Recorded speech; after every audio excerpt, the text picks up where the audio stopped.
Calma, que é só a gravação. Aí, agora. Isso. Deu certo? Deu. Ah. E, Cândia, então já vou lançar aqui, tá?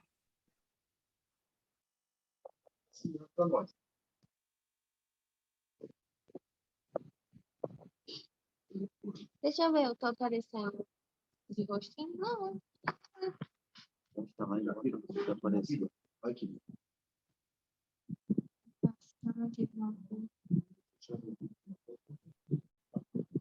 Ainda não apareceu o compartilhamento no YouTube, né, Hélio?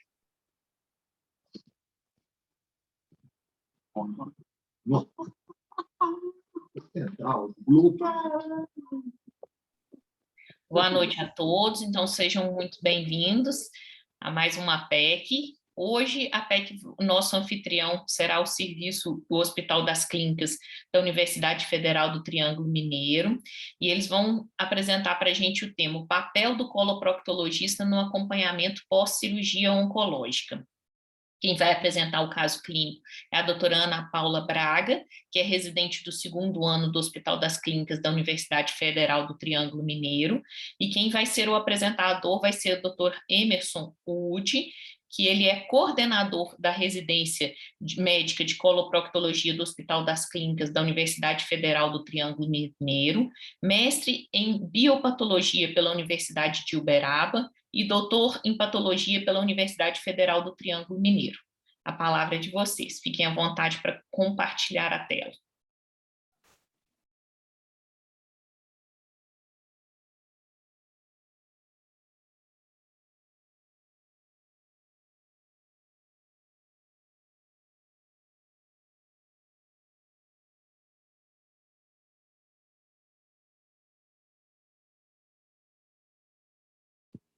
Seu microfone está mudo, Ana.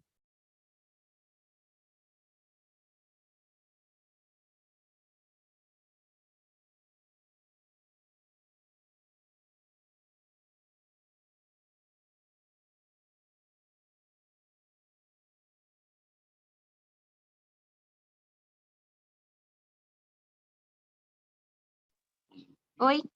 Agora. Ótimo, excelente. Só a tela que é dos slides que é isso. Ótimo. Excelente. Então, me desculpa aí a demora. Boa noite a todos. O meu nome é Ana Paula, sou médica residente do 2º ano de coloproctologia do Hospital das Clínicas da Universidade Federal do Triângulo Mineiro. É um prazer participar da PEC, né? A doutora Cândia, o tenente Hélio também foram meus professores, e os professores do Hospital Militar me incentivaram a vir aqui para o Triângulo Mineiro, e eu tenho o prazer de poder aprender com os meus professores daqui também. Nós vamos discutir sobre um assunto muito importante, que é o papel do coloproctologista no acompanhamento pós-cirurgia oncológica. Eu vou apresentar o caso do NJS masculino, 57 anos, pardo, casado e natural de Uberaba. Esse paciente foi admitido em pronto-socorro devido a abdômen agudo obstrutivo, em agosto de 2019. E ele foi submetido à mesma data à reto-sigmoidectomia rápida. No ato cirúrgico, durante o inventário da cavidade, teve ausência de carcinomatose peritoneal. O fígado tinha superfície lisa, sem implantes metastáticos. Tinha presença de pequena quantidade de líquido livre na pelve de aspecto seroso, que foi encaminhado para citologia. Identificada massa de caráter estenosante a nível da flexura esplênica, cometendo a serosa, mas sem invasão de estruturas adjacentes. Então, foi realizada a reto-sigmoidectomia oncológica, com fechamento do coto retal com grampeador linear e reforço da linha de grampo com sutura contínua, e realizada a colostomia terminal de transverso em hipocôndrio esquerda abrupto. Esse paciente, no primeiro dia de pós-operatório, foi liberada a dieta com boa tolerância, retirada a sonda vesical de demora, mantivemos antibiótico profilaxia até 2º dia de pós-operatório com ceftriaxona e metronidazol, Estimulamos a deambulação precoce e solicitamos fisioterapia motor e respiratória. Ele foi avaliado pela psicologia hospitalar. Na evolução deles, ele estava um paciente tranquilo, e ele foi avaliado pela equipe do Pampo, que orientou quanto à colostomia. Ele recebeu alta no 4º dia de pós-operatório, com boa aceitação da dieta, ostomia em bom aspecto e funcionante, com bom controle álgico, deambulando sem dificuldades e a diurese espontânea.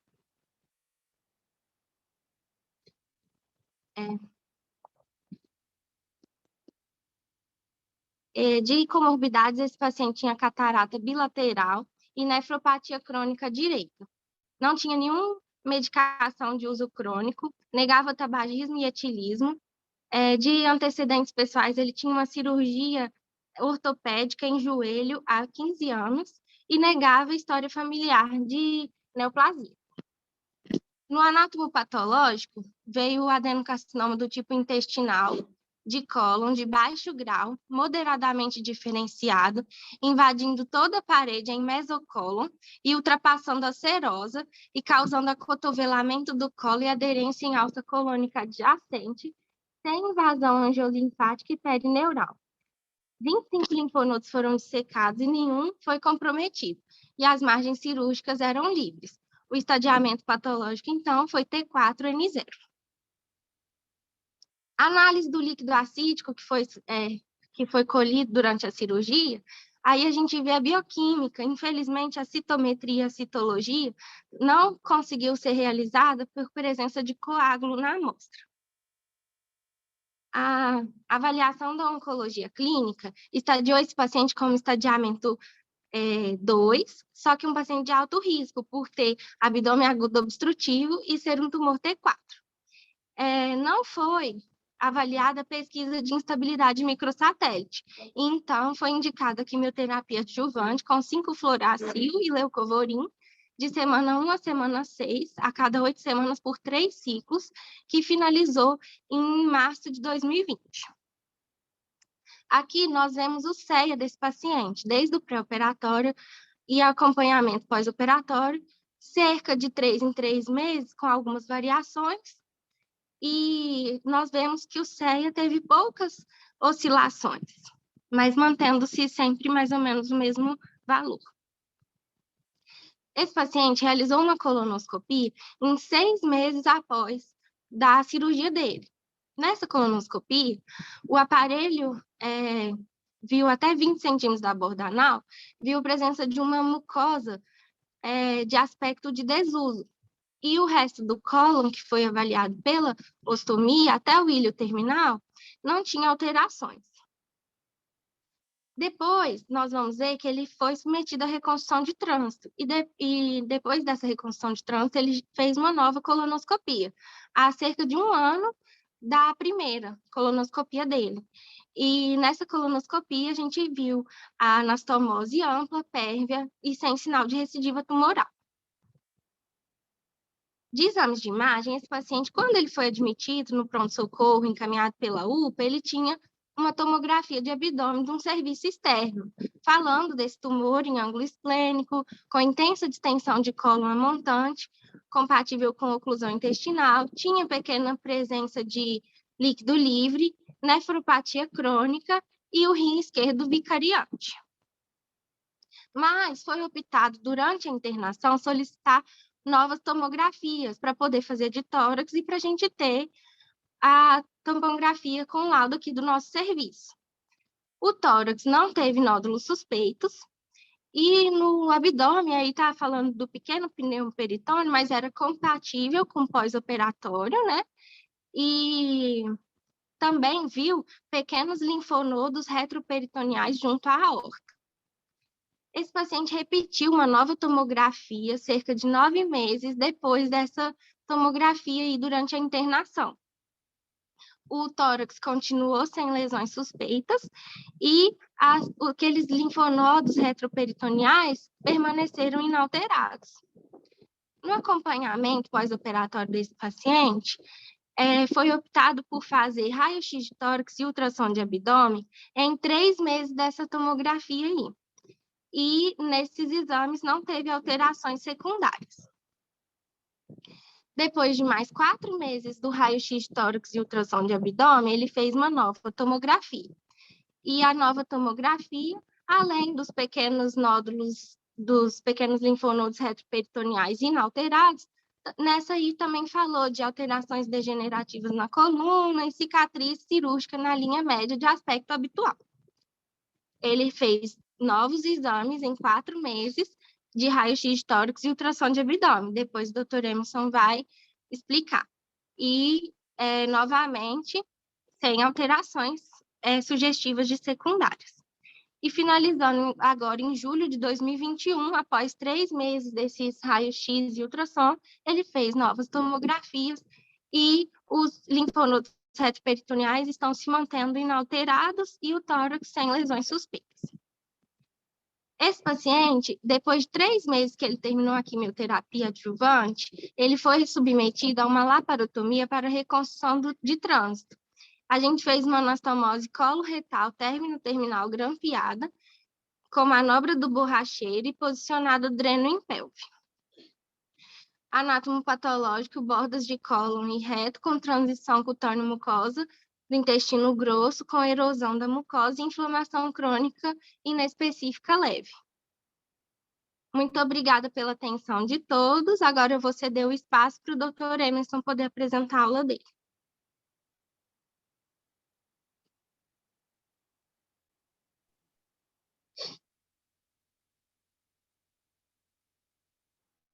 Boa noite a todos. Boa noite. Muito boa noite, doutor Emerson. Seja muito bem-vindo. Muito obrigado. Em primeiro lugar, gostaria de agradecer o convite de participar dessa reunião tão importante. E como nós já estamos desde o começo do ano, nós estamos percebendo que cada vez mais estamos aprendendo com todos vocês.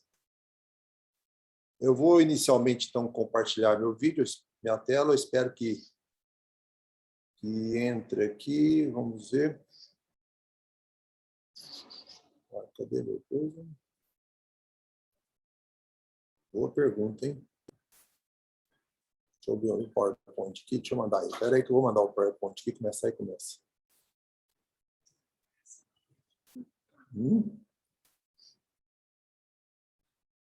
É no Zoom? Você No coloca Zoom. compartilhar? Já mandei para compartilhar. Compartilhar aqui? É coisa. Aí. Aqui entrou. Pronto, entrou. Aí, deu certo. Isso. Vocês estão vendo direitinho minha imagem? O som tá bom? Ótimo, excelente. Compartilha. Estão escutando direitinho meu áudio? Não? Tudo ótimo, tudo perfeito. Tudo ótimo. Então, esta primeira imagem é da nossa Faculdade de Medicina, uma faculdade quase centenária, né? Que nós temos muito orgulho de ter formado nela, e eu tenho certeza que tem muita gente que passou por esse local, um antigo presídio, e atualmente formando médicos. A aula que me coube foi o papel do coloproctologista no acompanhamento pós-cirurgia oncológica. É um tema, de certa forma, meio ingrato, porque nós que somos cirurgiões, nós gostamos de operar o paciente, de certa forma, acompanhar depois ninguém quer, né? Todo mundo quer operar, mas nem quer. Mas é uma das partes mais importantes, principalmente no fato, isso eu estou dizendo para os colegas residentes que estão aí, no fato que o paciente, uma vez operado com a gente, ele passa a ter uma confiança tal que você pode encaminhá-lo para o oncologista, para o cardiologista, assim, se for necessário. O oncologista vai ser um parceiro importantíssimo nessa fase, porém, o paciente gosta mesmo e tem muita confiança, é nós que o operamos. Por isso, por princípio, nós procuramos seguir o paciente durante todo o seu tratamento oncológico, caso seja necessário. Para que esta aula fosse montada, obviamente, nós utilizamos a nossa prática diária, fizemos algumas reuniões com os residentes para tentar entrar num acordo, e nessa prática diária nós tivemos que utilizar alguns artigos. E esse artigo do professor Scott é um dos mais famosos, 2015. Depois ele publicou novamente em 2016 já em um livro. Outros artigos também já na parte de gastroenterologia, também muito interessante. Depois eu terei o maior prazer em compartilhar esses 4 artigos com o pessoal da APEC, que eu acho que vale a pena dar uma lida neles. É um tema muito extenso. Se a gente entrar em detalhes, nós vamos conversar até amanhã cedo. Então, a parte mais difícil foi tentar resumir. Ou seja, uma vez operado o paciente, nós vamos ter que fazer a vigilância dele juntamente com o oncologista clínico. Por quê? Quase 2/3 dos pacientes submetidos à ressecção cirúrgica sobrevivem 5 anos ou mais. Observe a nossa responsabilidade. Mais de 90% das recidivas ocorrem nos primeiros 5 anos depois da cirurgia. E a maioria delas dentro dos primeiros 3 anos. Isso não quer dizer que 90% dos pacientes operados terão recidivas, gente. Fique bem claro. Sem contar no fato de aproximadamente 7% dos pacientes podem apresentar os chamados tumores metacrônicos, né? Aqueles que vão aparecer depois, e daí a nossa vigilância. Uma detecção precoce da recorrência e das metástases é muito importante, pois vai otimizar as oportunidades para nova intervenção potencialmente curativa. E isso traz o aumento de sobrevida do paciente. A vigilância deve e deverá incluir não apenas a avaliação para recidiva local e ou metástases de um câncer distante. Deve incluir o aumento do risco pessoal de cada paciente. Nós sabemos que tem pacientes devido às suas genéticas apresentam um risco maior, sem contar que já puderam ter outros tipos de neoplasia. Para pacientes com suspeita de síndromes genéticas, teremos que levar em consideração o risco de outros cânceres associados e a necessidade de triagem de membros da família potencialmente afetados. Vejam vocês que, nessa parte inicial, já temos muitos detalhes a ser seguidos. O objetivo do segmento é, como já foi dito, detectar metástases numa fase que é possível a sua ressecção. Não adianta atrasarmos, igual às vezes aconteceu nesta pandemia, de pacientes que não tiveram acesso ao nosso ambulatório e deixaram de comparecer, e uma vez chegando lá, já tinham metástase, 1, 2, 3 metástases, limitando o nosso poder de tentar melhorar a sobrevida dele. O segmento deve ser realizado somente em pacientes. Olha que coisa interessante, hein? O segmento deverá ser realizado somente em pacientes que provavelmente toleram um procedimento cirúrgico maior e até mesmo um tratamento quimioterápico. E a outra frase é um pouco mais pesada. O segmento não deve ser realizado em pacientes que, devido à presença de comorbidades graves ou que têm uma expectativa de vida limitada e não são elegíveis para a cirurgia ou tratamento sistêmico. Essas 2 frases, eu fico pensando que a parte mais difícil dela é chegar com a família e falar, a partir de agora, o seu caso não tem mais solução na medicina. Obviamente, a gente não faz isso de forma nenhuma, mas, por outro lado, não vamos ficar fazendo com que o paciente fique fazendo exames desnecessários que não vão trazer nenhum benefício dele. Isso que está escrito aqui não sou eu que estou dizendo somente. Isso está sendo baseado em evidências científicas que nós temos na literatura, naqueles artigos falam muito bem isso. O risco de ser recidiva está relacionado a vários fatores que podem determinar o tipo de segmento do paciente. Ou seja, a classificação TNM, que é a mais usada, associada muitas vezes com DUPS, é um dos fatores mais importantes para nos orientar sobre o risco da recidiva.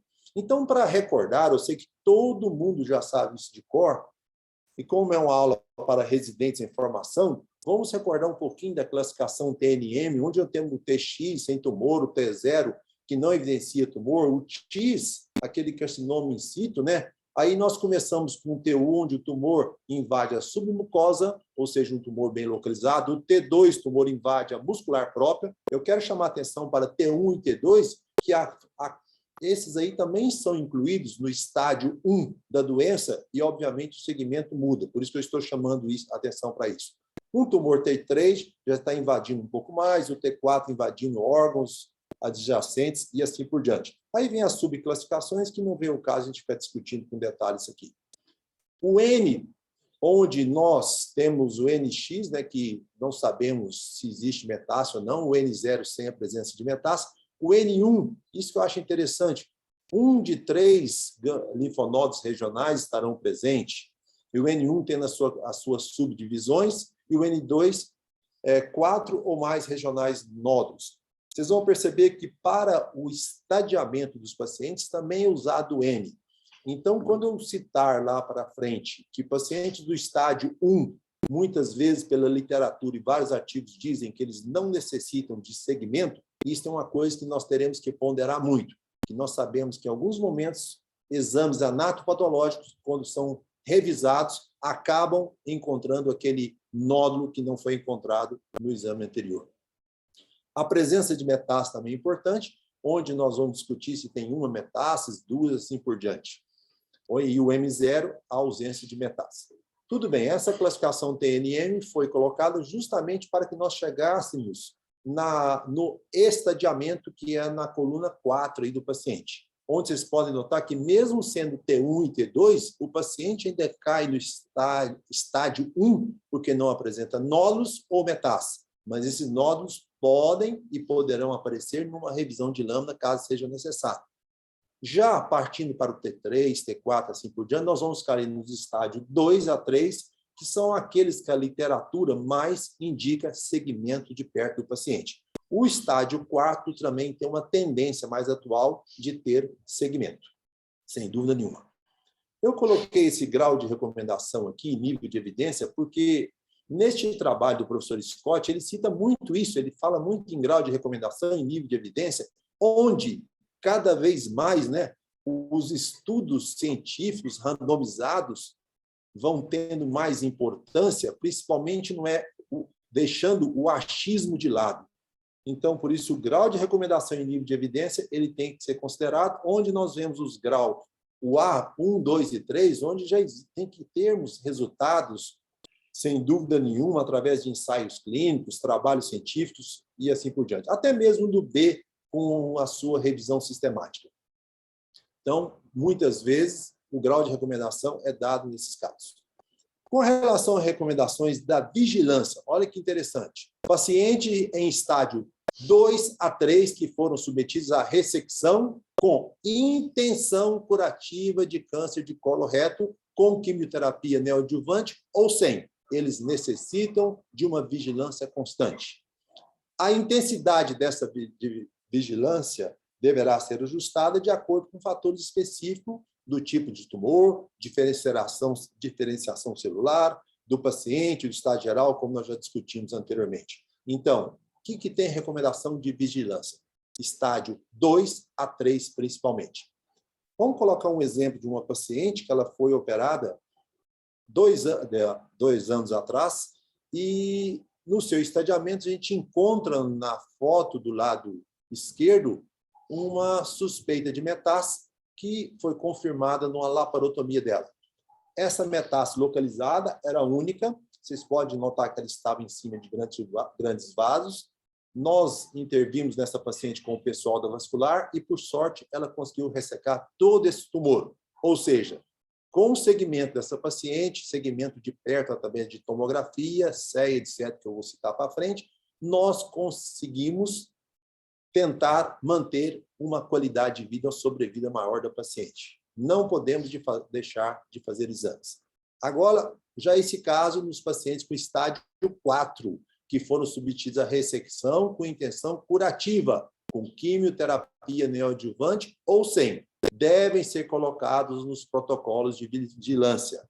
Sim, atualmente tem uma tendência a fazer isso, principalmente se o paciente tiver uma boa condição clínica e a cirurgia, que apesar do paciente estar no estádio 4, ela foi teoricamente curativa. Não podemos abandonar esses pacientes de forma nenhuma.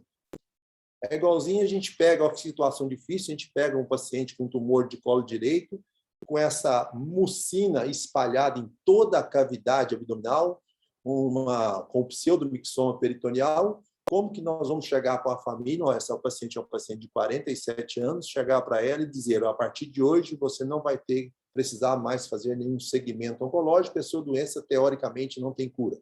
Isso nós não fazemos de forma nenhuma e procuramos dar todo o apoio moral e, se possível, acompanhamento do doente na expectativa de cura e, se for preciso relaparotomias. Olha que interessante que eu deixei por último, que o estádio 1, aqueles pacientes com T1, T2, porém N0 e M0, foram amplamente excluídos de muitos ensaios randomizados. Se for procurar na literatura, vocês verão isso. Porém, quando eles têm fatores de risco aumentados, como invasão linfovascular, margens positivas, a excisão transanal em comparação com a ressecção anterior, um tumor pouco diferenciado e doença T2, esses pacientes devem ser considerados para um acompanhamento, principalmente que a cirurgia foi curativa. Em outras palavras, todos os estágios deverão ser acompanhados para os pacientes. Obviamente, como já disse anteriormente, se o paciente não tem uma boa condição clínica, se o paciente não tem condição disso, não vamos exagerar nos exames dele, como já disse. Nós teremos que ajustar a intensidade da vigilância conforme fatores de riscos específicos do tumor e do paciente. Eu vou citar mais para frente: diferenciação celular, tipo do tumor em si e das condições clínicas do paciente. Notem que este ajuste cai na forte recomendação nível de evidência 1A, ou seja, a literatura, os estudos científicos nos protege e nos garante que esse estudo deve ser feito. Então, teremos que ver idade, comorbidade, performance, tudo isso deve ser considerado do paciente em si. Ainda dentro destas recomendações da vigilância, a intensidade do acompanhamento pode ser adaptada devido ao prognóstico em si do tumor. Olhem que interessante nos casos de critérios de risco de pacientes com adenocarcinoma do reto baixo. Olha o reto já dando para a gente aquela dificuldade. Tratado por ressecção anterior baixa, adenocarcinoma da flexura esplênica, como foi o citado paciente anteriormente, no caso apresentado pela doutora Ana Paula, o CEA pré-operatório já um pouco aumentado, um DUC-C, tumores pouco diferenciados, todos nós sabemos que a indiferenciação celular é um caso ruim, os adenocarcinomas mucinosos, como foi o caso daquela paciente em si que eu apresentei, e os carcinomas de células em anel de Synnet, principalmente em colo direito, né? Nós temos que ficar atento para eles. Então, diante disso, dessa intensidade, o que nós vamos fazer com os pacientes? Vamos ter que aumentar a frequência das consultas? Não vamos deixar esse paciente de lado? Vamos aumentar a frequência de CEA, da dosagem de CEA, como vocês vão ver depois mais frente, que esses pacientes, dosagem de CEA, a cada 3 meses tem que dosar o CEA.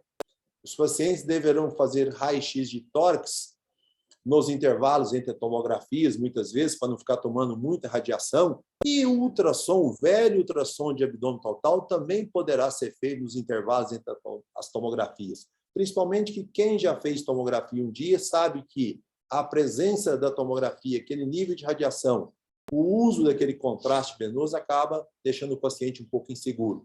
Então, vocês percebem que, diante disso, desse alto risco, podemos aumentar a frequência do CEA e intercalar raio-x com tomografia e também ultrassom com tomografia. Há vários métodos para acompanhamento após tratamento do tumor coloretal. A maioria dos guidelines recomendam maior intensidade nos primeiros anos, reduzindo a frequência após 2 a 5 anos, alguns 3 anos.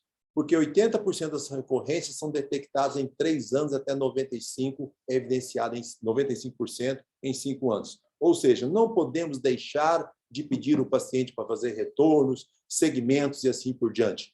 E explicar para ele que ele teve uma doença séria, que ela deve ser acompanhada de forma séria, e uma vez assim, para que ele possa ter um diagnóstico mais precoce de uma recidiva.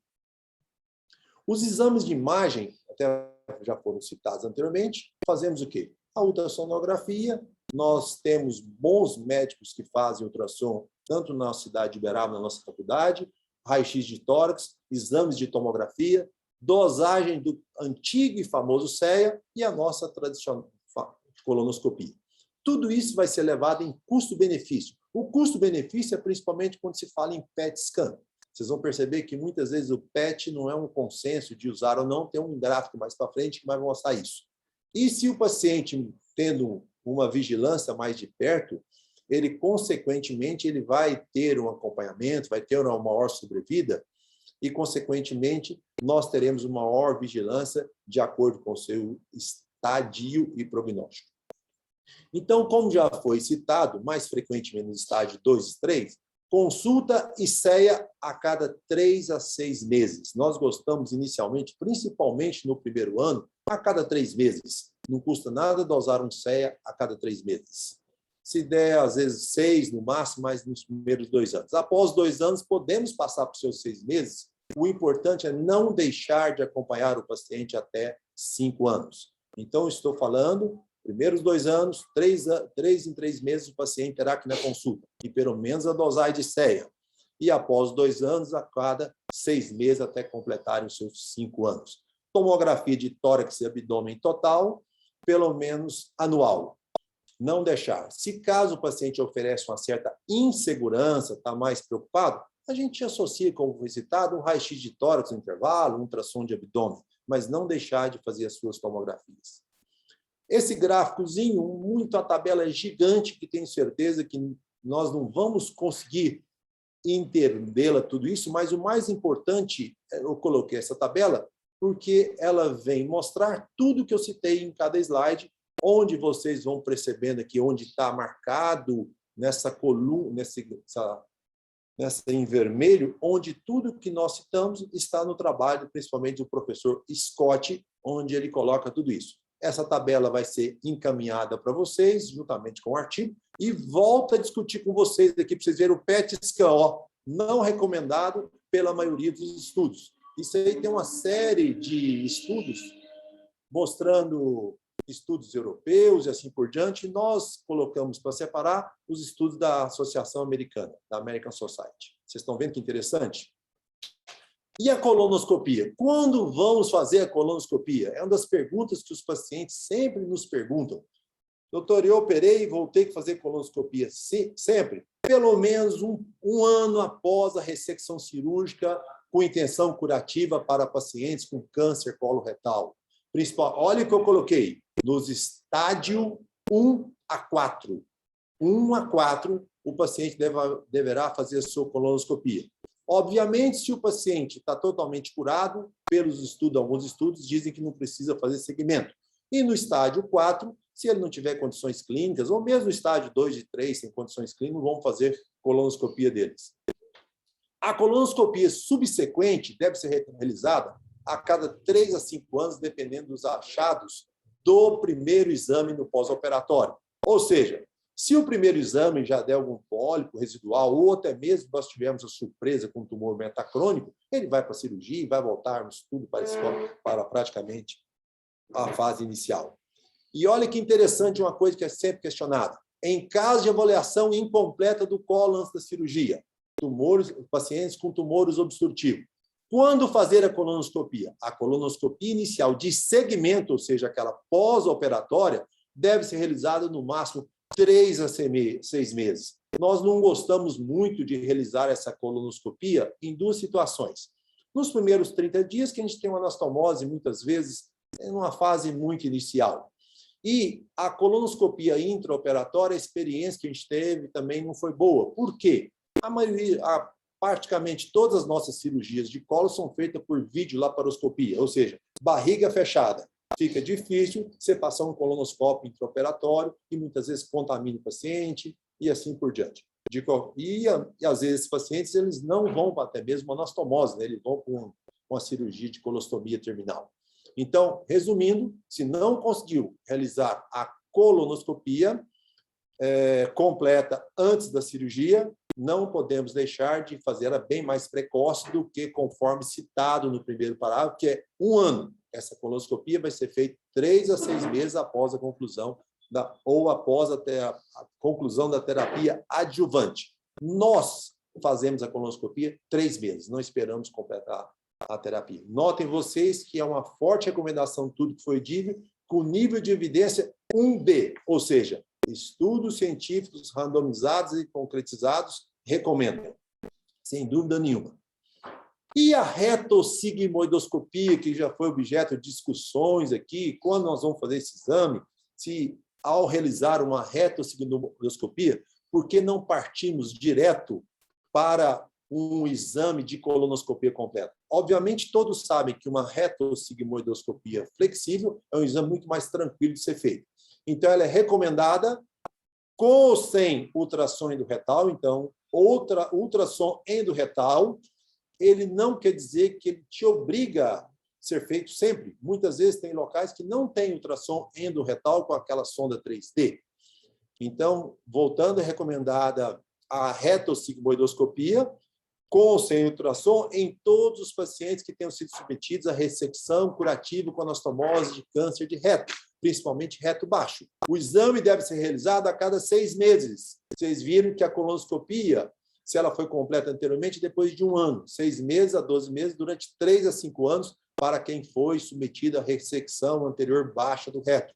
Em outras palavras, a retossigmoidoscopia, principalmente a flexível, deverá ser feita. Preparo mais fácil, exame mais tranquilo, não poderemos deixar. Pacientes com maior risco de recorrência local devem realizar o exame com ou sem ultrassom endorretal a cada 6 meses, durante 3 a 5 anos. Vocês podem falar que alguma das frases acabam repetindo a de cima, mas é para guardar mesmo.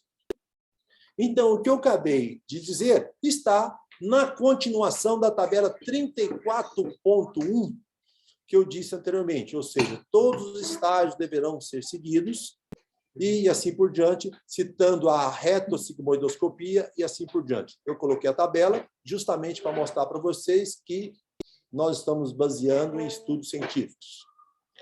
Vamos lá. Olha essa outra tabela onde frisa, onde vem falar que o câncer de colo e reto, os pacientes deverão ter uma visitação ao médico de 3 a 6 meses, sem dúvida nenhuma. Aqui está repetindo aquilo que foi citado. Do lado esquerdo, no colo, a gente nota que a colonoscopia 1 ano depois, a cirurgia. Já do lado direito, como é reto, deveremos fazer a proctoscopia ou a retossigmoidoscopia flexível com ou sem ultrassom endorretal. Volto a repetir que essas tabelas, juntamente com os artigos, eu disponibilizarei no grupo da PEC para que todos possam vê-las com calma depois. Agora, nós temos alguns casos selecionados, principalmente de tumor de reto, com fatores de risco para recidiva local. Eu achei muito interessante colocar isso aqui, porque são pacientes que deverão ter um acompanhamento com mais carinho, né? Tumor de reto, olha lá, sexo masculinos. Nós não fomos privilegiados nessa parte. Lesões baixas, margem de ressecções próximas. Antigamente, a gente lembra quando começamos a operar, os tumores abaixo da segunda válvula, o paciente já partia para amputação. Isso mudou totalmente recentemente. Por isso, as margens de ressecção tornaram-se mais próximas, necessitando muitas vezes do patologista na sala de cirurgia falar: margem está livre, você pode garantir sua anastomose. A excisão total do mesorreto, às vezes, não foi adequada, às vezes o paciente fez uma radioterapia previamente que não permitiu isso aí. Então, esse paciente deverá ser acompanhado. Aquela pelve estreita, onde até mesmo nossa pinça de laparoscopia fica grande para entrar na pelve desse paciente. Os pacientes com margem de ressecção circunferencial positiva, depois a gente, durante o ato cirúrgico, temos que ficar complementando, retirando segmentos de intestino, linfonodos positivos, tumor pouco diferenciado, mais uma vez, a indiferenciação celular, falando mais alta, a invasão linfovascular e os tumores ulcerados, que todo mundo sabe que são mais complicados, ulcerados, infiltrando vagina nas mulheres, vesícula seminal nos homens, assim por diante. E uma baixa resposta à terapia neoadjuvante. Isso aí que é complicado no caso dos tumores de reto. Gostaria que vocês guardassem bem, que é muito importante esses casos selecionados. Voltando aí ao tumor de reto, que foram submetidos à excisão transanal, também são indicados a vigilância com maior frequência.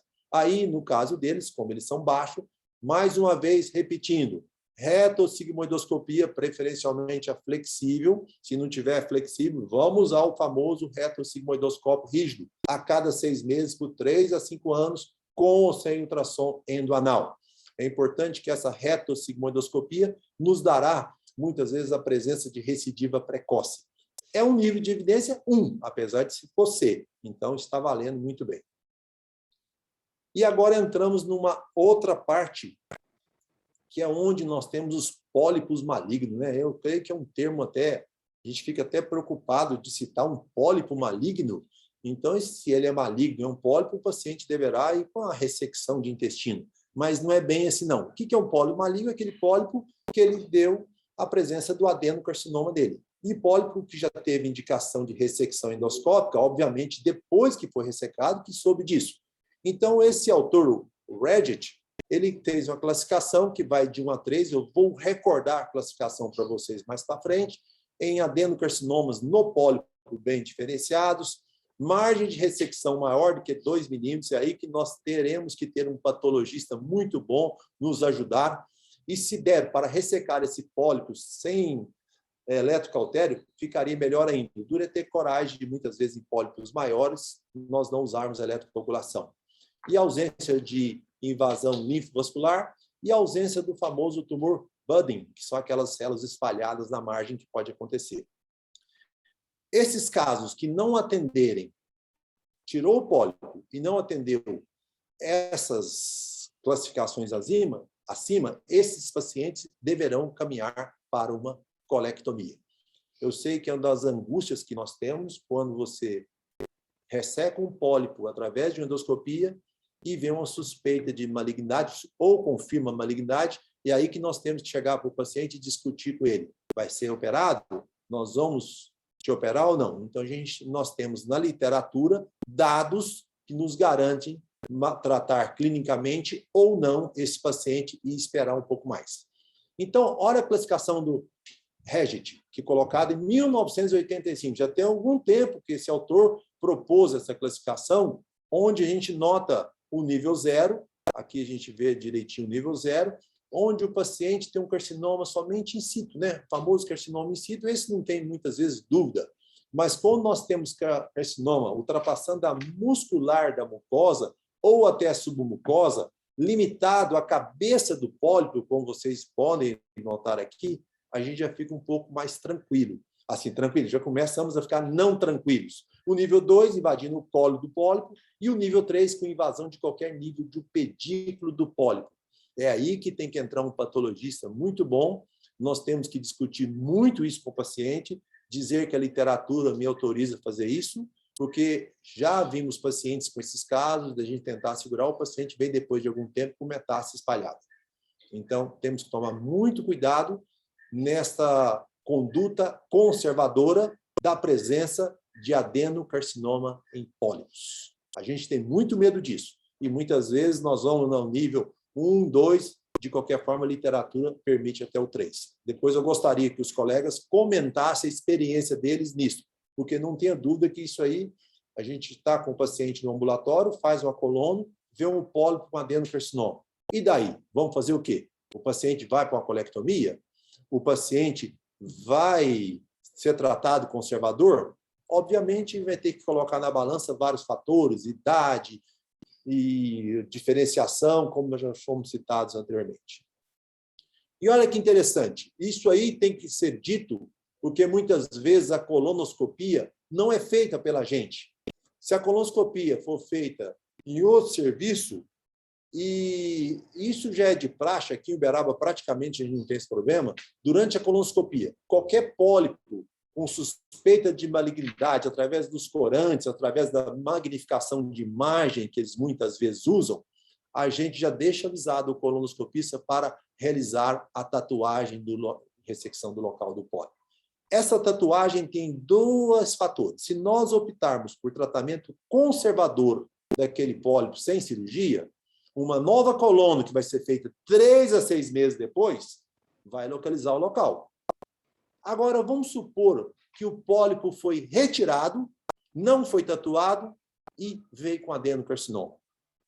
Nesses casos, a literatura propõe uma nova coluna imediata somente para tatuar o local antes que ele cicatrize e perca o local. Veja que interessante. Então, que fique bem claro. Pólipo com suspeita de malignidade, o colonoscopista deverá tatuar o local. Da mesma forma que faz a tatuagem em tumores baixos, de reta, assim por diante.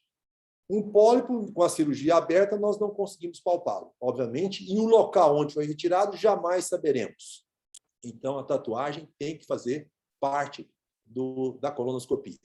Os pólipos ditos malignos de alto risco, olha, mais uma vez eu falo o termo pólipo maligno, a gente até fica assustado com isso. Não atinge o critério para a ressecção endoscópica de Reddit, de 1 a 3, eles deverão ser encaminhado, se não for encaminhado para a cirurgia, deverão ter uma vigilância permanente.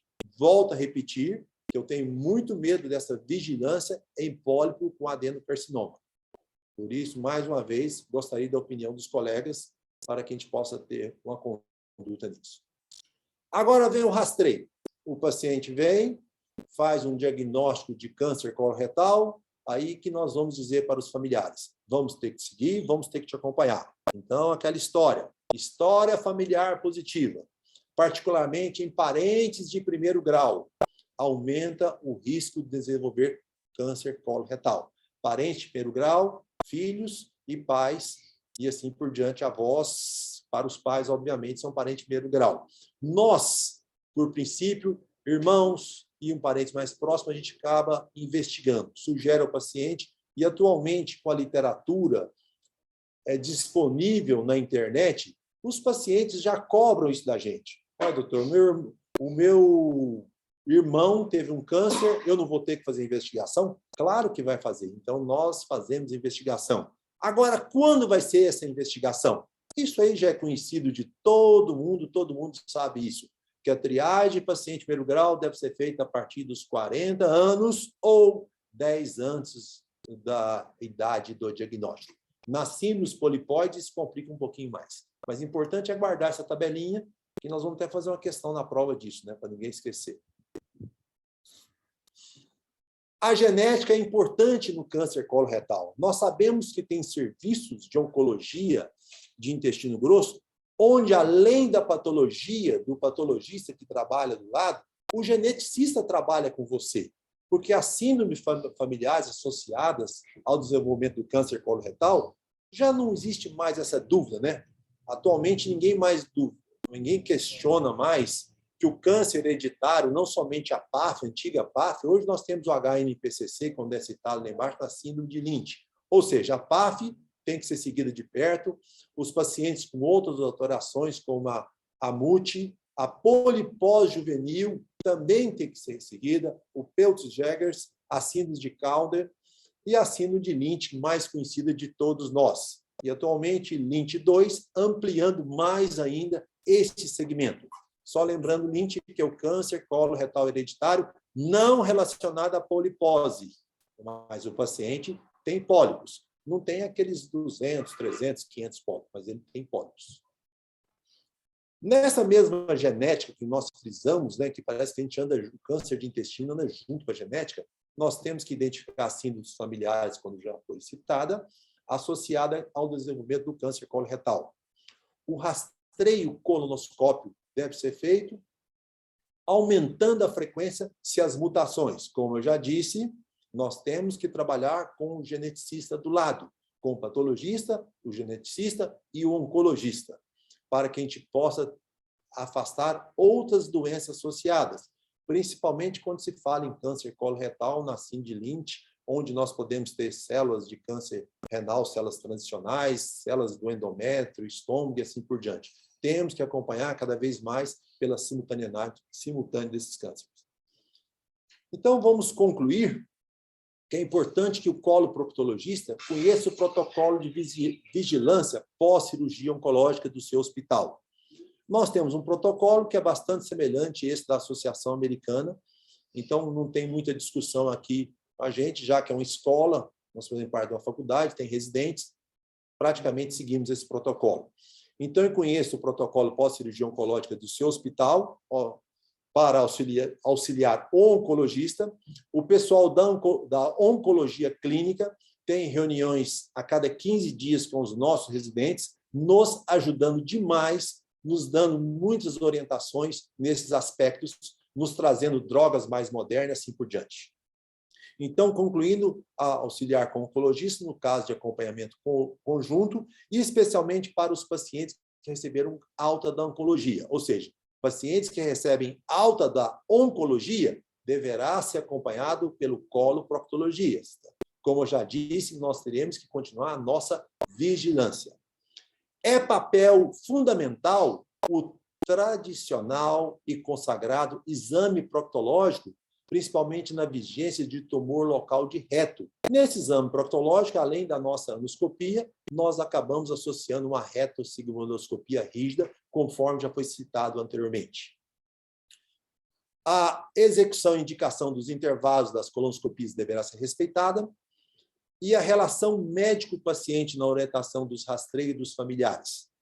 Por que eu estou falando dessa relação médico-paciente? Como eu já comecei citando, que o paciente oncológico, o paciente operado, ele estabelece uma relação médico-paciente muito estreita com o seu médico, então ele que vai determinar, ele que vai frisar o momento ideal de realizar os exames.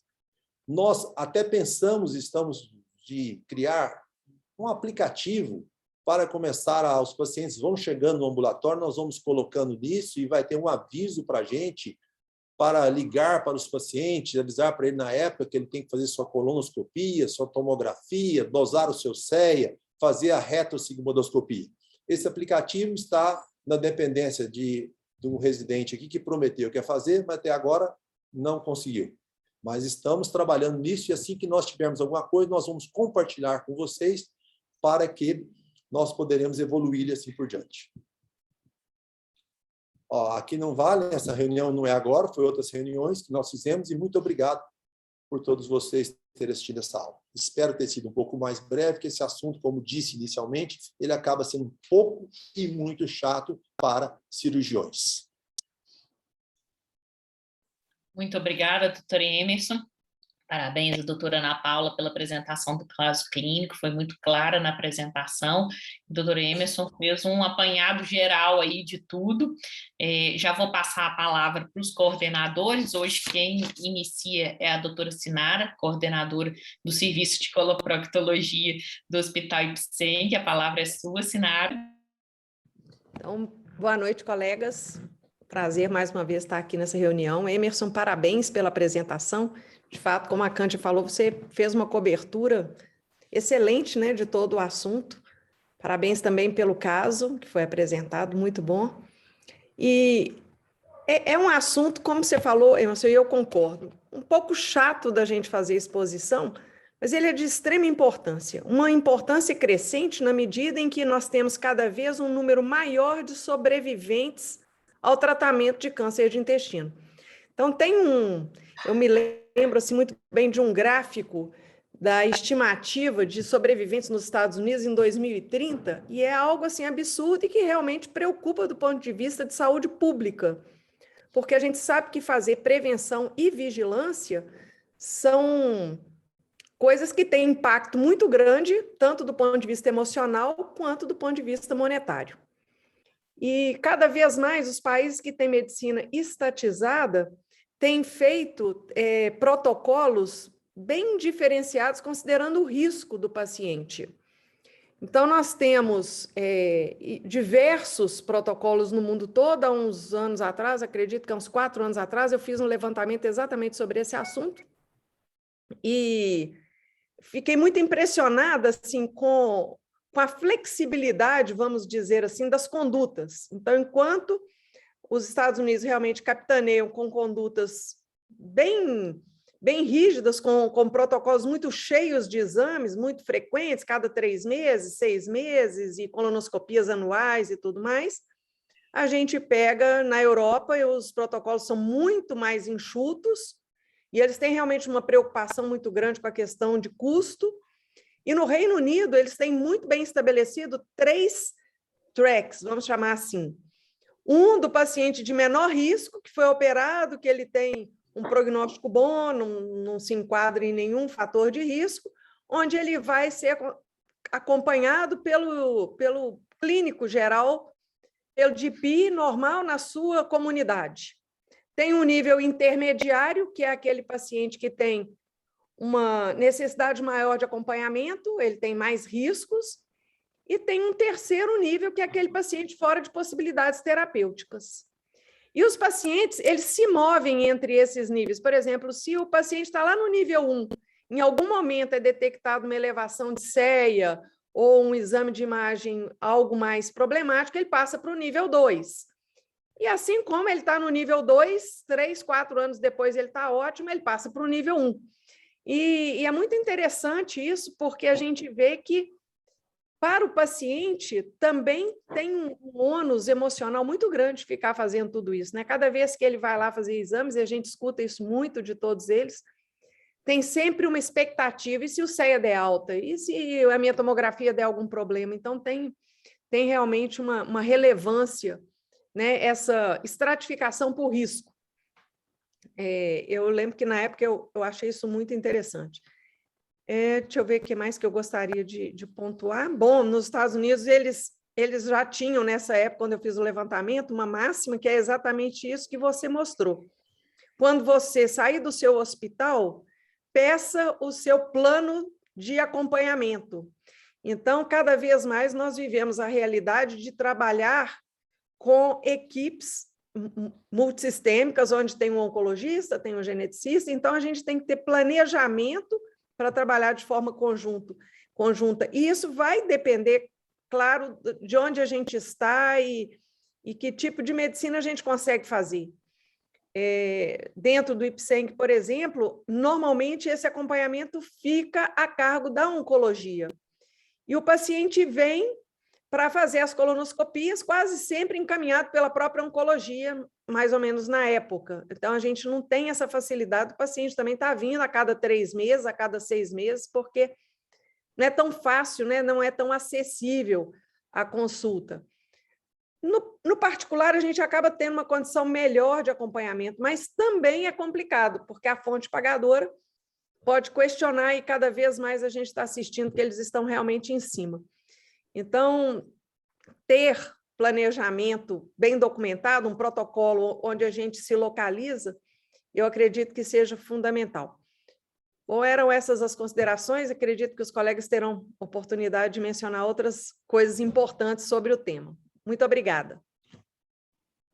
Obrigada, Sinara. Vou passar a palavra agora para o doutor Marco Antônio Miranda, que é hoje responsável por comentar, representar. Opa, perdão, meu som estava desligado. Vou passar a palavra para o doutor Marco Antônio Miranda, que hoje vai representar o hospital, o serviço de residência do Hospital Felício Roxo. Doutor Marco Antônio, a palavra é do senhor. Boa noite para todo mundo. Parabéns, Ana Paula, pela apresentação do caso. É um caso que exemplifica bem o nosso dia a dia mesmo, né? É mais ou menos isso que é a nossa rotina mesmo, né? E parabéns, doutor Emerson. Eu só tenho que discordar, porque eu acho que esse assunto é um assunto muito bom. Eu gosto muito disso, porque a gente vai acompanhando os nossos pacientes, a gente vai vendo o resultado do nosso trabalho, né? E aí a gente vai vendo onde a gente errou, aqueles pacientes que a gente achava que ia recidivar, mas não recidivaram, né? Então, eu gosto bastante desse assunto, na verdade, particularmente. Eu acho que é difícil às vezes, mas eu acho que é importante nós, sendo os responsáveis pelo paciente, que nós façamos esse acompanhamento junto com a equipe da oncologia, sempre que possível. Não é sempre, mas sempre que possível eu gosto de fazer, eu gosto de acompanhar, eu gosto de pedir, eu gosto de acompanhar os exames dos pacientes, porque a nossa visão é um pouco diferente da visão do oncologista. Eu acho que são visões complementares, né? E não é raro a gente, às vezes, pegar um paciente que está sendo lidado como um paciente paliativo, sem proposta de tratamento curativo, e de repente a gente vê a tomografia do paciente e fala assim, mas dá para fazer alguma coisa aqui, às vezes dá para tentar uma quimioterapia diferente, tentar um tratamento diferente, esse paciente ele pode voltar para o espectro da cura às vezes, né? Então acho que essa visão é muito boa, coisa nossa, coisa, né, do cirurgião, e eu acho que é bem complementar e bem satisfatório, né, a gente fazer esse acompanhamento junto com a equipe da oncologia, né? Nem sempre é possível, mas eu acho que é o ideal, sabe? Por que a gente faz isso? Porque a gente tem o privilégio de tratar um tipo de câncer que mesmo em estádio 4, a gente às vezes consegue fazer alguma coisa e voltar o paciente no âmbito da cura.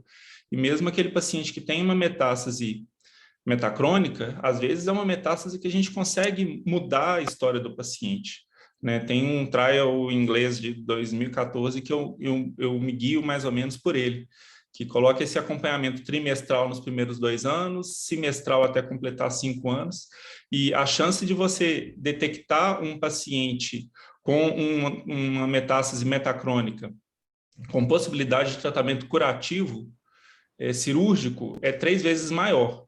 Claro que quando a gente fala em sobrevida, a sobrevida se iguala, porque é um paciente que você vai expor a um tratamento mais pesado e a chance de óbito, né, de mortalidade aumenta também. Mas é obrigação nossa, né, da gente seguir esse paciente, seguir bem, acompanhar bem, ter sempre em mente que se esse paciente tiver alguma doença metastática metacrônica, é possível que a gente possa tentar um tratamento curativo ainda, né? Então, eu acho que essa aula é fundamental, esses protocolos eles são importantes dos residentes saberem, ter na ponta da língua, porque orienta bem a gente a seguir esse paciente, né? E são pacientes que a gente segue porque muitas vezes a gente consegue buscar algum paciente desses e voltar aí a um tratamento de excelência, né? Então, excelente o tema, excelentes apresentações, parabéns para todo mundo. Obrigada, doutor Marco Antônio. Passo a palavra agora para o doutor Carlos Amorim, coordenador do serviço do Hospital Samuel Libani de Pouso Alegre. Bom, boa noite a todos. Parabéns, Ana Paula, parabéns, doutor Emerson. A apresentação, de fato, foi abrangente e uma coisa que me chamou muita atenção foi esse macete de tatuar a lesão que foi ressecada enquanto ela não cicatrizou, né, para a gente não perder o local, né? Eu achei essa conduta, eu de fato não tinha pensado muito nesse assunto. A gente às vezes fica buscando uma cicatriz, né? Angustiados, buscando uma cicatriz, e eu achei que isso aí foi uma ideia muito interessante mesmo. Bom, no nosso serviço, a gente também dá muito valor no segmento desses pacientes, sabe? E 2 coisas a gente faz que ajuda muito, que é uma carteirinha. O paciente ele tem uma carteirinha dele, ele não leva essa carteirinha, isso fica dentro do prontuário dele, então a gente consegue monitorizar, assim, com muito cuidado, né, os valores do CEA, o estadiamento do tumor. Então, cada paciente tem lá seu card, né, com estadiamento, tipo histológico e os exames que têm sido feitos, né, nesse paciente. Então, fica muito fácil a gente encontrar e fazer a sequência, né? Uma angústia que às vezes eu tenho, e confesso que eu acabo colocando os tumores praticamente assim, grosseiramente no mesmo balaio, seria como é que a gente faz o segmento dos outros tumores que não são adenocarcinoma, né? Então, por exemplo, no tumor neuroendócrino, no GIST mesmo, não existe um protocolo específico, né? Mas, baseados, também para não perder a sequência desses pacientes, a gente acaba fazendo mais ou menos o mesmo segmento, né? Óbvio, a gente não pede CEA nem nada, mas pelo menos as visitas são importantes, é um momento importante da gente surpreender aí uma recidiva, né? E eu acho que esse retorno com essas datas programadas são uma oportunidade muito boa, mesmo quando não se trata de adenocarcinoma, né? Bom, uma coisa que eu tenho para ponderar também em relação ao CEA, eu não confio plenamente no CEA, só ver que esse caso que a Ana Paula apresentou era um paciente que já era um tumor T4 e com CEA baixo, né? Relativamente baixo. Então, esses pacientes, eles costumam ter recidiva e o CEA costuma não subir, talvez pelo fato de ser um tumor muito indiferenciado, né, ele acaba não produzindo as proteínas específicas das células intestinais, e muitas vezes o CEA não sobe, né? Então, o CEA faz parte, obviamente, do segmento, mas a gente não confia plenamente no CEA, né, unicamente. Por isso a importância, então, do exame endoscópico, tá? O exame endoscópico e o exame de imagem também são importantes.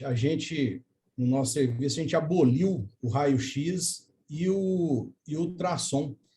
Eu acho que nós, assim, não sei do benefício que o ultrassom e o raio-x de tórax trazem para esse paciente. Então, a gente prefere, às vezes, fazer um exame mais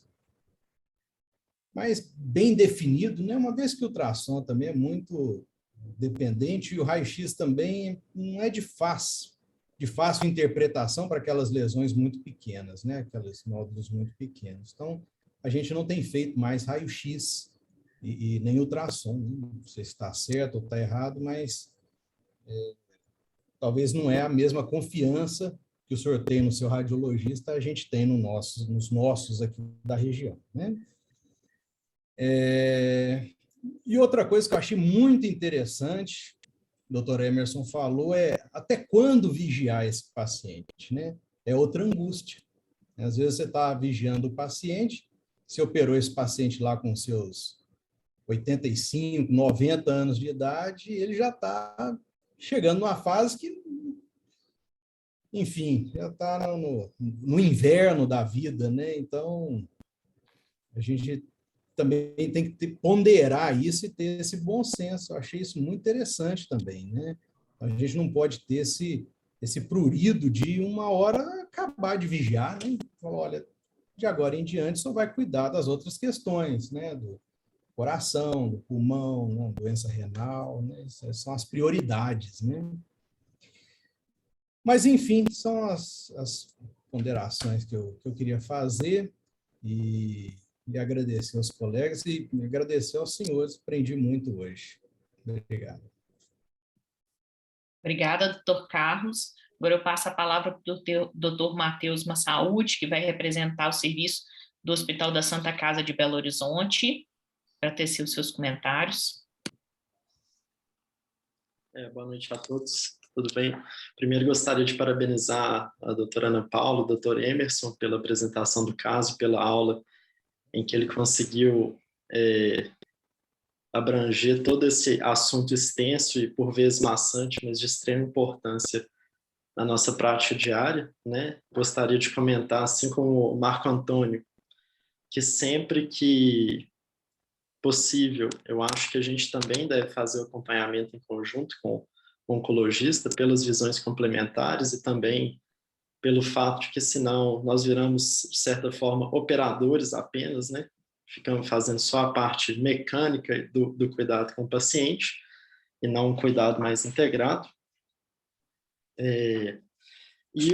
Esse segmento é realmente algo complexo, né? Que muitas vezes a gente perde o paciente, perde o segmento por motivos diversos. Tem que lembrar da responsabilidade do paciente também nesse segmento. A responsabilidade não é inteira nossa.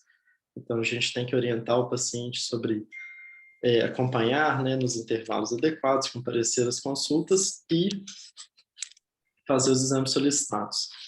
Assim como o Dr. Carlos Amorim comentou, né, o CEA tem seus vários defeitos. A gente sabe que uma proporção significativa de pacientes não tem elevação do CEA, mesmo com tumores avançados ou até mesmo com metástase à distância. E eu gostaria de complementar a fala da Sinara, né, que devido ao número crescente de sobreviventes e ao alto custo dos exames e a perda de valor do raio-x e da ultrassonografia no acompanhamento, né, vem sendo questionada essa intensidade de acompanhamento, esse acompanhamento tão intensivo para todos os pacientes. E com isso tem um trabalho muito interessante que foi apresentado no Congresso do Memorial em 2018, que foi publicado na JAMA, que mostra que a intensidade do segmento não tem um segmento super intenso em relação ao mais flexível, não tem associação com detecção de recidivas ressecáveis. Se quiserem, depois eu posso enviar. É um trabalho, claro, que tem alguns poréns, né, mas é muito interessante pensar que nesse bolo de pacientes que só vai crescendo, felizmente, né, porque nós queremos que tenhamos muitos sobreviventes, é algo a se ponderar. E, por fim, gostei muito dos comentários finais do Dr. Emerson quanto à importância de definir, vide que existe mais de um guideline, qual que vai ser a conduta do nosso serviço. Então, o serviço tem que andar junto, né? coloproctologia tem que andar junto com oncologia, com radiologia, para dar um cuidado melhor para o paciente. É isso. Parabéns a todos e boa noite. Obrigada, doutor Matheus. Passo a palavra agora para a doutora Magda Profeto, coordenadora do Serviço de Residência de Coloproctologia do Hospital das Clínicas da UFMG. Boa noite, Magda. Boa noite para todo mundo. Obrigada pela palavra, né? E dizer que depois de todo mundo fica bom falar porque sobra nada, né? Sobra quase nada. Então, primeiro, parabenizar, né, a Paula e o doutor Emerson. O Emerson, a Paula pela apresentação e o Emerson pela essa revisão extensa e muito bem feita que ele fez, né? Dizer também com ele dizer que eu acho também, concordo plenamente com ele da importância do pós-operatório, mas que igualmente, né, ou até mais importante, é o pré-operatório, onde a gente firma realmente o nosso vínculo com o paciente, dá a ele a esperança, né, de lutar contra o que está lhe trazendo angústia, que é o câncer. A vigilância pós-operatória, com certeza, ela é fundamental e ela pode nos ajudar a reverter um quadro que pode ser irreversível se diagnosticado com atraso, né, como o doutor Emerson mesmo falou. E lembrar, gente, que nenhum acompanhamento pós-operatório vai ser bom se a cirurgia for mal feita. Então, é muito importante que a cirurgia seja bem feita, porque não tem acompanhamento nenhum razoável e nem a gente pode esperar isso se a cirurgia for mal feita. Eu acho também que em casos extremos, né, apenas o conforto da consulta, da conversa, né, do acolhimento dessa consulta pode ser acalentador para o paciente. E o mais importante, como o Emerson também falou, é não tirar as esperanças desse paciente. A medicina, ela pode acabar, ela pode terminar em um determinado ponto, você não tem mais nada a fazer. Mas a fé do paciente, o que o conforta, não acaba. Né? Isso é muito importante que a gente entenda, para a gente também não destruir a fé do paciente, porque isso é uma coisa que a gente não pode tirar dele. Em relação ao ultrassom, Carlos, eu acho que é interessante assim, porque é o seguinte, a gente acompanha também todos os pacientes juntos com a oncologia, em intervalos, como o Emerson já colocou, praticamente exatamente igual o Emerson falou. O ultrassom é utilizado muito pela oncologia quando eles fazem essa coisa questionável, que todo mundo está falando aí, que não faz muita diferença, mas às vezes eles fazem tomografias semestrais ou anuais. Então, eles às vezes fazem troca por causa do nível de radiação. Então, se você faz a ultrassonografia, você diminui a radiação desse paciente e a maioria das vezes é por isso que é trocado a radiação, a ultrassonografia tirado a tomografia e feito a ultrassonografia pelo nível de radiação. Uma outra coisa que a gente também usa muito quando a gente consegue, né, é fazer uma colonoscopia virtual, para evitar de ter que fazer essa colonoscopia logo 3 a 6 meses após a cirurgia, que está absolutamente correta, afinal de contas, é o que nós temos. A maioria das vezes você vai ter que fazer isso, porque nem sempre, né? No particular você consegue, mas nem sempre você consegue isso no SUS, fazer a colonoscopia virtual, mas que é uma boa indicação antes. E a conduta, né, no pólipo malignizado, Emerson, você conseguiu resumir de uma maneira muito brilhante, mas eu vou te dizer, isso dava motivo para uma aula de pelo menos umas 2 horas, porque é difícil, é complicado e é muito questionado, né? É muito questionado isso e tudo. E do Carlos falou também uma coisa da carteirinha, achei isso aqui sensacional, sabe? Porque às vezes dá um resumão para o paciente e deixar aquele resumão dentro do prontuário, talvez seja bem assim, porque como a gente muda muito o residente, né, e nem sempre está aquele preceptor no dia, de repente talvez seja uma coisa muito interessante você ter aquele resumãozinho, como se fosse um card, e manter isso dentro do prontuário. Achei a ideia muito boa. E, mais uma vez, parabenizar a Paula e ao Dr. Emerson pela apresentação maravilhosa. Muito obrigada. Só antes de passar a palavra para o Dr. Emerson para as considerações finais, a Sociedade Americana de de cirurgiões coloretais, ela está publicando todas as atualizações dela do guideline, que ela vai republicar, vai lançar o livro agora em setembro, e republicou, inclusive fez uma revisão agora em 2021 desse guideline de acompanhamento. E é basicamente isso aí mesmo que o Dr. Emerson apresentou.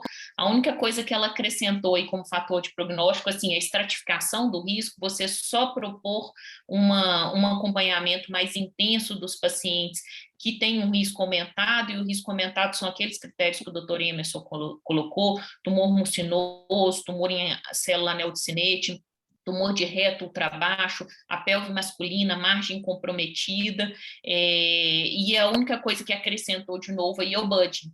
Ele está valorizando muito a questão do budding. O budding é uma coisa que tem que ser vista aí para a intensificação do acompanhamento desses pacientes.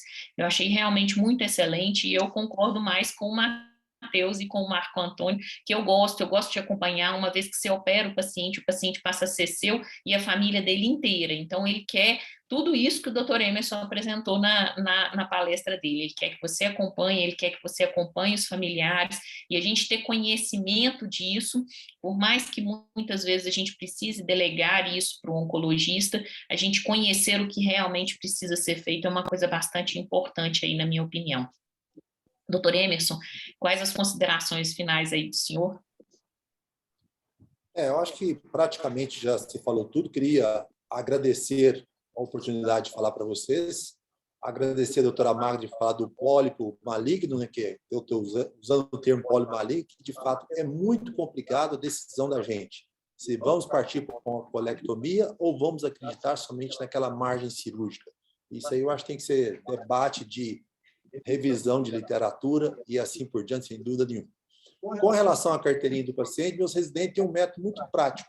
O paciente chega, eles vão no prontuário, o acadêmico já faz Ctrl+C, Ctrl+V. Então, o paciente já visa que vai retornando, vai crescendo a ficha dele. Pega no prontuário eletrônico, copia a evolução anterior, põe na frente e acrescenta embaixo. Então, nós vamos sabendo mais ou menos o que ele tem. E, obviamente, essa ideia do paciente levar o segmento, isso é importantíssimo. E nós, volto a repetir, que nós temos intenção de fazer um aplicativo para poder discutir com o paciente, tudo isso aí.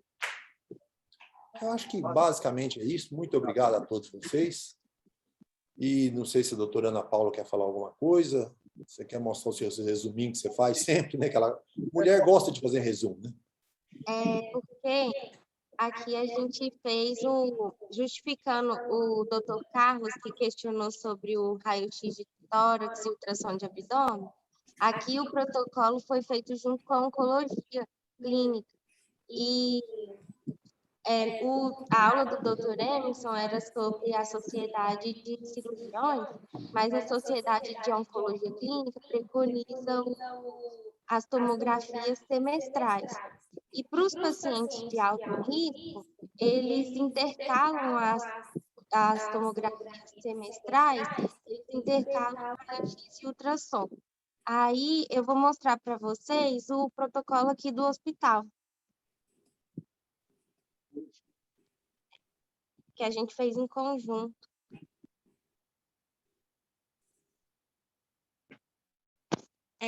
Então, o paciente é separado em tumor de cólon e de reto. Ele vai fazer consulta e ceia de 3 em 3 meses por 2 anos e de 6 em 6 meses por até 5 anos. E a questão aqui da tomografia de tórax, abdômen e pelve de 6 em 6 meses por 2 anos e anual até completar 5 anos. E se o paciente tiver critérios de alto risco, que é tomografia de tórax, ele vai fazer tomografia de tórax, abdômen e pelve de 6 em 6 meses, intercalado com raio-x de tórax e ultrassom de abdômen só nos primeiros 2 anos. E os critérios de alto risco seriam T4, obstrução ou perfuração intestinal, invasão linfovascular ou perineural, histologia mucinosa, alto grau, cirurgia sem margem ou número de linfonodos inadequados. Aí, por esse paciente CT4 e uma cirurgia de obstrução intestinal, ele foi incluído no protocolo de fazer a tomografia intercalado com raio-x e ultrassom. Mas, realmente, nos nossos estudos não tinha tanta sensibilidade mesmo não, mas é por isso que a gente colocou aqui, porque está no protocolo do hospital, feito com oncologia. Muito obrigada, Ana Paula. Vou dar um minutinho para o doutor Hélio apresentar a programação da Sociedade Mineira de Coloprocto para a gente encerrar a reunião. Boa noite a todos. Quero parabenizar mais uma vez a Ana Paula e o Dr. Emerson pelas apresentações. Acho que abrangeu tudo aí que a gente precisava saber sobre segmento de paciente. Concordo que esse pólipo malignizado aí merece uma aula separada, acho que dá para visitar esse tema, mas eu estou aqui hoje representando o Bruno, que não pôde participar da PEC, e ele pediu para eu mostrar o que vem a seguir aí na programação da Sociedade Mineira de Coloproctologia. Semana que vem vamos ter uma folguinha, mas daqui 15 dias, dia 22 de setembro, tem um tumor board. Quero convidar a todos aí, Ana Paula, Emerson, Carlos Amorim, pessoal do interior, todo mundo que quiser mandar os casos, não precisa ser nenhum caso espetacular, são casos do dia a dia mesmo. A gente quer discutir o que tem de comum na coloproctologia também, não é só caso assim, publicável, não.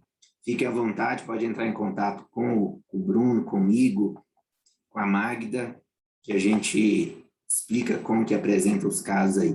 Tem sido uma vez por mês as reuniões de tumor board, a nossa próxima dia 22 de setembro.